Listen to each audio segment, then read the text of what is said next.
A Terra é um ótimo planeta para se viver, respirar e um péssimo planeta para produzir vida. Quê? Ah, você não acha isso não? Não, tudo bem. Eu vou explicar para você por que isso é verdade e mais, eu vou te mostrar que tipos de planetas realmente são bons para produzir vida. Me acompanha nessa. Para saber quais são as condições ideais de um planeta para produzir vida, nós vamos voltar no tape à história da nossa própria vida e desmistificar essa ideia de que, para produzir vida é só ser idêntico ao planeta Terra, que não é nem um pouco verdade. A gente viu aqui em cima quando surgiram os primeiros animais e a estimativa é de que foi aproximadamente 890 milhões de anos ou 1 bilhão de anos. Mas a história da vida no nosso planeta tem pelo menos 3,6 bilhões de anos e o planeta Terra 4,5 bilhões de anos aproximadamente. Então acho bom vocês apertarem os cintos nessa. Isso me lembra já o primeiro critério de vida, que é a duração de tempo que o planeta tem para produzir vida. A Terra precisou de bilhões de anos para produzir vida complexa. Então, um planeta que gira ao redor de uma estrela que só vai viver por algumas centenas de milhares de anos não vai conseguir produzir vida a tempo, até que a estrela vai morrer. E esse é o caso das estrelas gigantes.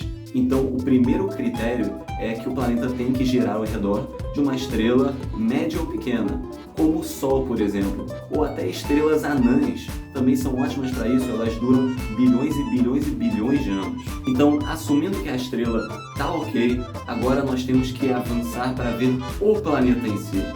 E para isso nós vamos ver a história do nosso planeta e entender quais eram as condições para que a vida pudesse surgir. Eu vou usar o modelo da bióloga Olivia Judson, o modelo das 5 expansões energéticas da vida. Eu sei que esse nome é um pouco estranho, mas você vai entender o que eu quero dizer com expansões energéticas. As 5 expansões são o like, a inscrição, ativar o sininho, comentar aqui no vídeo e depois compartilhar ele. Não, pera, eu acho que não são essas não, mas essas também são expansões ótimas para que a gente possa sempre manter a ciência em alta com vídeos toda semana. A 5ª expansão energética é o fogo e nós vamos de trás para frente nessas expansões. O fogo, por sinal, é uma coisa raríssima no universo, porque ele precisa de uma atmosfera rica em oxigênio para existir. O Sol não tem fogo, os outros planetas do Sistema Solar também não têm fogo. Essa expansão acontece há alguns milhões de anos atrás com os primeiros hominídeos que usam o fogo como fonte de energia para cozinhar a carne e para queimar o que eles quisessem. Mas isso é muito recente, vamos voltar um pouco para o passado. E na verdade isso explica inclusive porque eu estou dentro dessa caverna estranha. Eu encontro vocês lá fora. A 4ª expansão é a carne. Não é essa carne. Na verdade, a carne de qualquer ser vivo. A 4ª expansão é a evolução que permitiu que os seres vivos pudessem se comer. Tanto animais comendo outros animais, animais comendo plantas, até micro-organismos comendo outros micro-organismos. A maior parte dessa expansão vai acontecer no último bilhão de anos da história do nosso planeta. Mas então vamos avançar ainda mais para trás para ver as expansões mais fundamentais para entender como é que um planeta produz vida. A 3ª expansão foi o consumo de oxigênio. E hoje em dia parece normalíssimo a gente ficar respirando, mas há mais ou menos 2,45 bilhões de anos atrás, no início do éon proterozoico, as concentrações de oxigênio na atmosfera eram quase nulas. Os seres vivos, que eram praticamente todos micro-organismos naquela época, não usavam oxigênio. Mas aí, no meio do nada, as concentrações nos oceanos desse gás estouraram. E eu vou ser bem sincero com vocês, isso foi péssimo para a maioria dos seres vivos, porque o oxigênio normalmente estraga tudo. Em termos mais científicos, ele oxida a matéria. É o que acontece, por exemplo, com o ferro quando ele enferruja.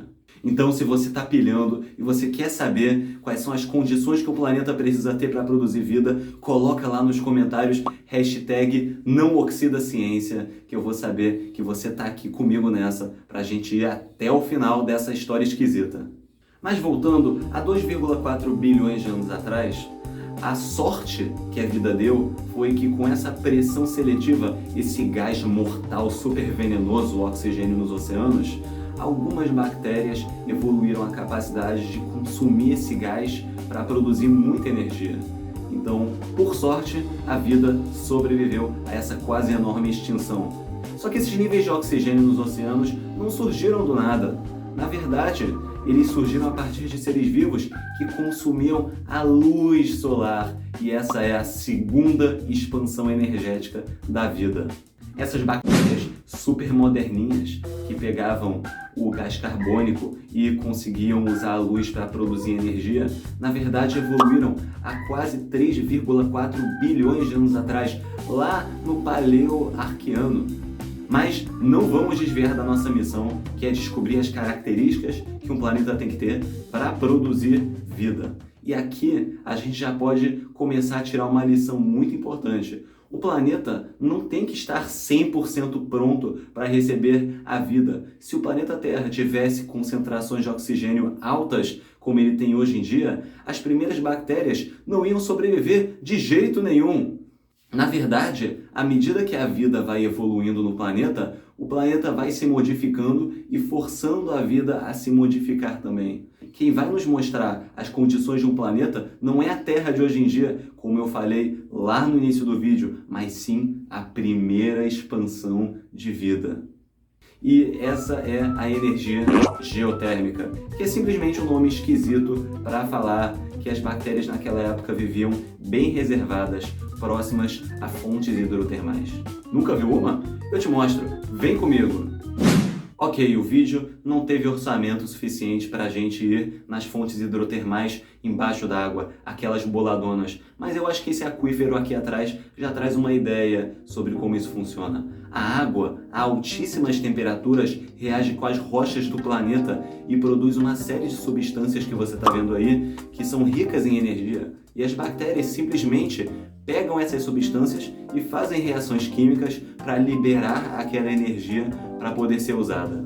E como é que a vida surgiu a partir da não-vida para início de conversa? Na verdade, existe uma área inteira na ciência dedicada a isso, que é a abiogênese.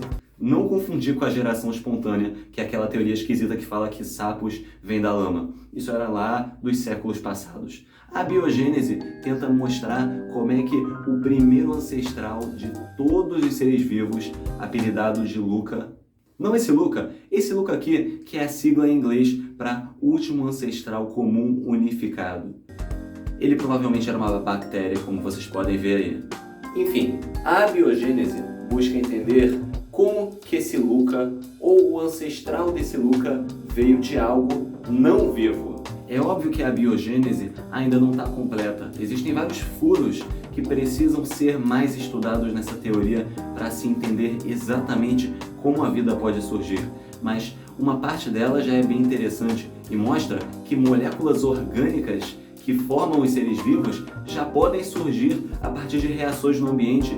Inclusive, existem meteoritos que têm aminoácidos, que são as unidades que formam as proteínas, moléculas enormes e complexas que comandam a maioria das reações que acontecem nos seres vivos.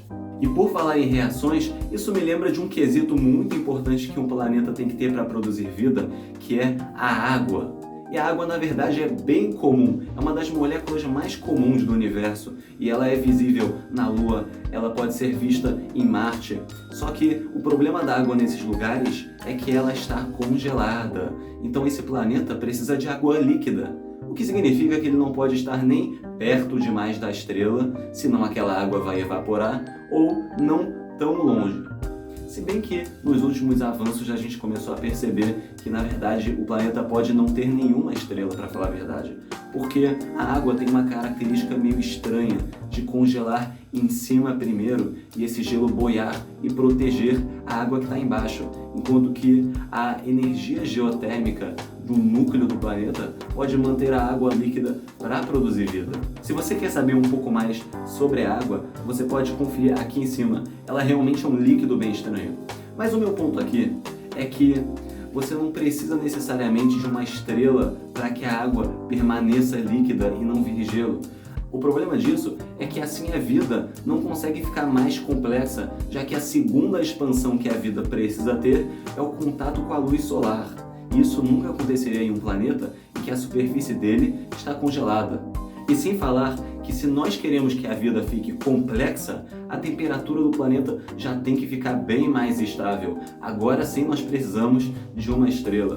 Mas não só de uma estrela e de uma distância razoavelmente boa entre o planeta e a estrela, mas também uma atmosfera robusta nesse planeta. Marte, por exemplo, é um planeta péssimo para gerar vida, porque a atmosfera dele é muito fina, enquanto que a Terra tem uma atmosfera que nós chamamos de efeito estufa, que justamente consegue fazer com que a temperatura interna do planeta fique bem parecida em vários pontos diferentes. Esse é o papel da atmosfera, não permitir que um lado do planeta fique super aquecido e o outro lado fique muito congelante, para que a vida possa ficar um pouco mais complexa. E a pergunta que não quer calar e que eu já comecei a responder no meio do vídeo: por que a Terra é um planeta péssimo para produzir vida? E a resposta é: porque ela já tem vida. Imagina se moléculas orgânicas começam a surgir no planeta. Sabe o que vai acontecer? Bactérias provavelmente vão consumir essas moléculas e elas não vão ter chance de virar vida. E se não forem as bactérias, o oxigênio vai oxidar essas moléculas. Então aqui a gente pode ver que o planeta Terra realmente é péssimo para produzir vida.